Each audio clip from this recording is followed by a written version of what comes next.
Assalamualaikum warahmatullahi wabarakatuh. Perkenalkan, nama saya Vini Alfianita dengan NIM 05372233.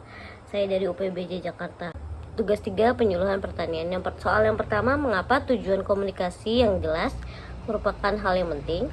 Terdapat 4 poin mengapa tujuan komunikasi yang jelas merupakan hal yang penting. Yang pertama, untuk menghindari kesalahpahaman. Dengan adanya tujuan yang jelas akan memudahkan kami memudahkan penerima penyuluh mencerna pesan dari kami penyuluh, sehingga mengurangi risiko kesalahpahaman yang dapat mengganggu proses penyuluhan. Yang kedua, ada efektivitas. Informasi yang disampaikan dengan tujuan yang jelas dan tepat sasaran membuat penyuluhan lebih efektif. Yang ketiga, motivasi. Tujuan yang jelas membantu memotivasi penerima untuk memahami dan menyerap informasi yang disampaikan karena sudah mengetahui apa yang akan disampaikan. Yang keempat, evaluasi. Tujuan yang jelas memudahkan kami sebagai penyuluh untuk melakukan evaluasi keberhasilan program penyuluhan dengan membandingkan hasil yang sudah dicapai dengan tujuan yang sudah ditetapkan di awal. Soal yang kedua, kategori adaptor mana yang membutuhkan perhatian dari penyuluh? Jelaskan alasannya. Dalam hal ini yang perlu diperhatikan ialah proses minat. Pada langkah ini, petani secara pribadi mudah tertarik akan teknologi yang baru dan mencari informasi lebih banyak mengenai hal tersebut. Langkah ini terjadi ketika seseorang datang untuk percaya bahwa inovasi boleh menjadi mungkin untuk dia.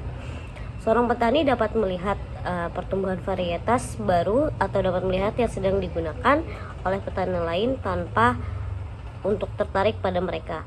Unsur-unsur penting untuk perasaan tertarik atau percaya bahwa inovasi adalah pantas untuk dia dan suatu kepercayaan yang tinggi. Soal yang ketiga, dari beberapa metode pendekatan penyuluhan, mana yang paling baik? Jelaskan alasannya. Pendekatan penyuluhan yang paling baik adalah pendekatan partisipatif. Alasan utamanya adalah pendekatan partisipatif adalah keterlibatan aktif. Pendekatan ini melibatkan partisipatif aktif dari penerima penyuluhan yang meningkatkan rasa kepemilikan dan rasa tanggung jawab terhadap perubahan yang diusulkan. Kolevansi dan berkelanjutan dengan melibatkan penerima penyuluhan dalam proses perencanaan dan pelaksanaan. Pendekatan ini memastikan bahwa solusi yang dihasilkan oleh relevan dengan kebutuhan dengan kondisi lokal, sehingga lebih berkelanjutan peningkatan kapasitasnya. Pendekatan partisipatif membentuk meningkatkan kapasitas dan keterampilan penerima penyuluh dengan mereka terlibat langsung dalam proses belajar dan pengambilan keputusan.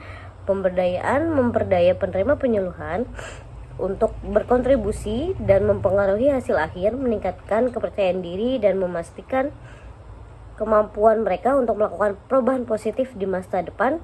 Dengan menggunakan pendekatan partisipatif, penyuluhan dapat menciptakan lingkungan yang mendukung perubahan yang efektif dan berkelanjutan yang dapat pada akhirnya meningkatkan keberhasilan program penyuluhan itu sendiri. Mungkin cukup sekian dari saya. Mohon maaf apabila ada kesalahan. Wassalamualaikum warahmatullahi wabarakatuh.